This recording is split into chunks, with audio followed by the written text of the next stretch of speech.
ওয়ালাইকুম আসসালাম। আপনারা তো স্যার অফার আসছেন তাই না? জি, আমরা অফারে আসি। স্যার আপনাদের কার্ডটা দেন একটু দেখি।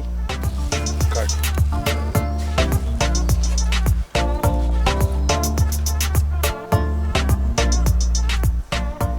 স্যার আপনারা তো 4 জন আসার কথা ছিল, কিন্তু আপনারা তো স্যার 5 জন স্যার। হ্যাঁ, ওই আসলে ভাই ব্রাদার তো চলে আসলাম আর কি। সমস্যা নেই, আমরা ম্যানেজ করে থাকতে পারবো। একজনের জন্য স্যার এক্সট্রা পে করতে হবে আপনার। কত দিতে হবে? স্যার বেশি না স্যার, 3000 টাকা। দেখছিস নি কত টাকা চায়? তোর পিছনে তো এমনি অনেক টাকা খরচ হয়ে গেছে। লজ্জা শরম থাকলে ব্যাগ বুক এখন রাখি দিয়ে ঢাকা চলে যা। হে আবু আর কোনো কথা না কইয়ে এক কাম করো, তুমি এই সোজা গেট ধরে বাইরে চলে যাও, তারপর একটা লোকাল বাস ধরে বমি করতে করতে ঢাকা চলে যাও। বাসে ওঠার সময় দুটো পলিথিনের ব্যাগ লইয়ে উঠতো, যাও যাও। তোরা আমারে এরকম একটা ভিনদেশি মানুষের সামনে এরকম অপমান করতে আছো,